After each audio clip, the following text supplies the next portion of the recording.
Hello, नमस्कार। मैं बिट्टू जायसवाल स्वागत करता हूं आप सभी का आपके चैनल कैटलिस्ट एजुकेशनल कैंपस में। आज हम लोग देखेंगे बिहार बोर्ड का दिगंत भाग 2 का चैप्टर नंबर 6 काव्य खंड का चैप्टर नंबर 6 जिसका नाम है तुमुल कोलाहल कलह में का प्रश्न उत्तर। हम लोग इसका चैप्टर देख चुके हैं, अब इसका प्रश्न उत्तर देखते हैं। तो चलिए वीडियो को शुरू करते हैं। तो पहला प्रश्न है कि हृदय की बात का क्या कार्य है।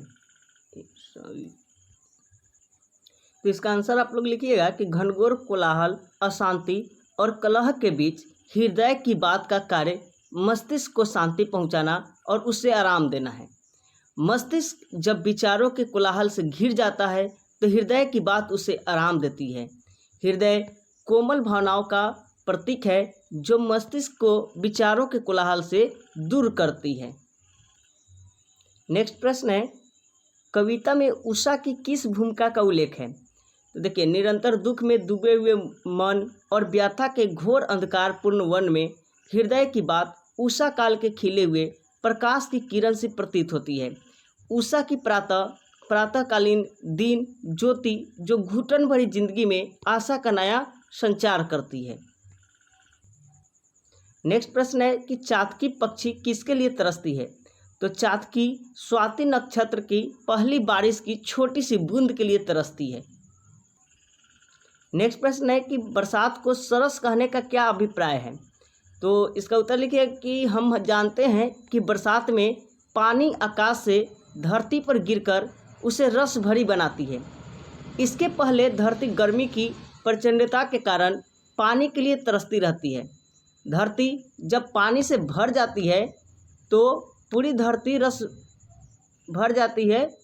धरती हरी भरी रस भरी हो जाती है। इसलिए बरसात को सरस रस के साथ कहा जाता है। और यहाँ दूसरा अर्थ यह ध्वनित होता है कि धरती पर जीवन का नया संचार हो जाता है जिससे धरती सरस हो जाती है। नेक्स्ट क्वेश्चन है कि काव्य सौंदर्य स्पष्ट करें। पवन की प्राचीर में रुक जला जीवन जा रहा झुक इस झुलसते विश्ववन की मैं कुसुम ऋतु रात रे मन। इसका आपको भावार्थ बताना है।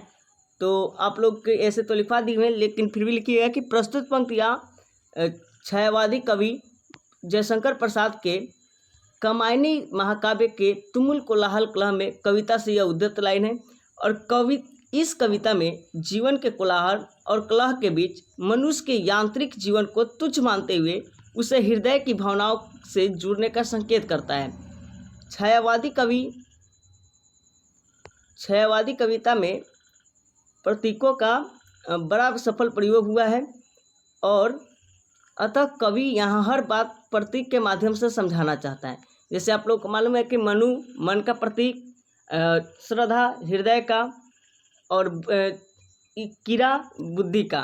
तो यहाँ पे हर बात को इस प्रतीक के माध्यम से समझाना चाहता है और नाटकीयता के साथ विचारों के कोलाहल से दूर हृदय की बात मानने का संकेत देता है।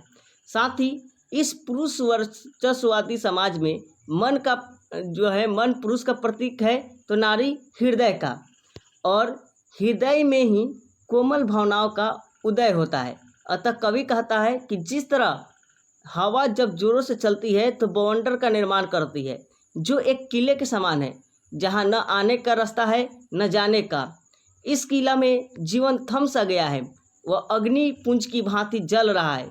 इस झुलसते को जो उज्जेठ के प्रचंड दिन के तरह है, इस स्थिति में हृदय की बात ठंडक देने वाली, खुशबू देने वाली रात की तरह है। अतः व्यक्ति का यांत्रिक जीवन की यंत्रणा, रोज की भागदौड़, विचारों के कोलाहल से मुक्ति के लिए कवि हृदय की बात मानने को कहता है। नेक्स्ट प्रश्न है कि सजल जलजात का क्या अर्थ है। तो शब्द के अर्थ की दृष्टि से सजल जलजात का अर्थ जल में खिला हुआ कमल है को कवि का आस जीवन के मार्मिक क्षणों में सदा कमल की तरह खिलने वाला से हूँ। ठीक है, मैं सदा कमल की तरह खिलने वाला हूँ, इससे है। नेक्स्ट प्रश्न है कि कविता का केंद्रीय भाव क्या है। तो तुमुल कोलाहल कलह में कविता में कवि इस दुनिया के भागम भाग से उब गया है और कवि व्यक्ति के मन की चंचलता उसे हमेशा परेशान किए हुए रहती है। कवि इस संसार में व्याप, शोरगुल, दुख, तृष्णा, विषाद आदि से व्यतीत है। इस व्यथा को कवि दूर करना चाहता है, इसलिए कवि मन की बात के बदले हृदय की बात मानने के लिए कहता है। इसमें श्रद्धा यानी हृदय वस्तुतः विश्वासपूर्ण आस्तिक बुद्धि है, जिसके द्वारा विकासगामी ज्ञान एवं आत्मबोध प्राप्त होता है। नेक्स्ट प्रश्न है, कविता में विषाद और व्यथा का उल्लेख है, यह किस कारण से है? अपनी कल्पना से उत्तर दीजिए। देखिए, कविता में विषाद और व्यथा का उल्लेख जीवन की क्षुद्रता से है, संसार के कोलाहल से है, व्यक्ति के आपसी कलह के कारण है। इसलिए कवि ने कविता में विषाद और व्यथा का उल्लेख किया है। कवि इस संसार के कोलाहल और आपसी कलह से दुखी है और इस दुख को दूर करने के लिए हृदय की बात मानने की सलाह देता है। मन की चंचलता के कारण शरीर जब थक जाता है, व्याकुल, दुखी होता है, तो कवि कहता है कि मन की बात से ज़्यादा हृदय की बात मानो, जो मलय पर्वत से चलने वाली सुगंधित हवा की तरह आराम देती है। हृदय की बात मानने पर दुख, तृष्णा, विषाद, व्यथा नहीं होगी। नेक्स्ट प्रश्न है कि इस कविता में स्त्री को प्रेम और सौंदर्य का स्रोत बताया गया है। आप अपने पारिवारिक जीवन के अनुभवों के आधार पर इस कथन की परीक्षा कीजिए। देखिए, इसको तो खैर खुद लिखना है, लेकिन यहाँ पर लिखिएगा कि प्रसाद जी के काव्यों में प्रेम और सौंदर्य का चित्रण किया गया है। तुमुल कोलाहल कलह में शीर्षक कविता में कवि ने स्त्री को प्रेम और सौंदर्य के स्रोत बताया है और कवि का कथन सही है। जब पुरुष सांसारिक उलझनों से उबकर घर आता है तो स्त्री शीतल पवन का रूप धारण कर जीवन की शीतलता प्रदान करती है। व्यथा एवं विषाद में स्त्री पुरुष की सहायता करती है। देखिए, नेक्स्ट प्रश्न जो है वह है कि यह श्रद्धा का गीत है, जो नारी मात्र का गीत कहा जा सकता है। सामान्य जीवन में परियों की जो भूमिका है उसे देखते हुए कहा यह जा सकता है कि कविता में कही गई बातें उस पर घटित होती है।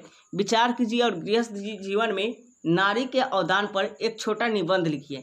तो देखिए, निबंध अगर पूरा पढ़ेंगे तो समय लग जाएगा, तो यहाँ पे यहाँ पे आप लोग वीडियो को पॉज करते हुए इसका आंसर लिखिए। ठीक है, यहाँ पे पहले इसका आंसर लिख लीजिए वीडियो पॉज करके। ठीक, आगे चलते हैं, फिर यहाँ पे पॉज करके आप लिख लीजिए। ठीक है, चलिए फिर आगे चल के यहाँ पे पढ़ते थोड़ा समय लग जाएगा, कोई और बात नहीं है, लेकिन वीडियो लंबा हो जाता है बार बार, इसलिए यहाँ पे थोड़ा इसको लेके चल रहे हैं। अगर ऐसे वीडियो अच्छा लगा तो वीडियो को लाइक कर दीजिए और शेयर कर दीजिए। ठीक है, आप लोग इसको पॉज करके लिख लीजिए। ठीक है, और अच्छे से पढ़ाई कीजिए। Bye, take care.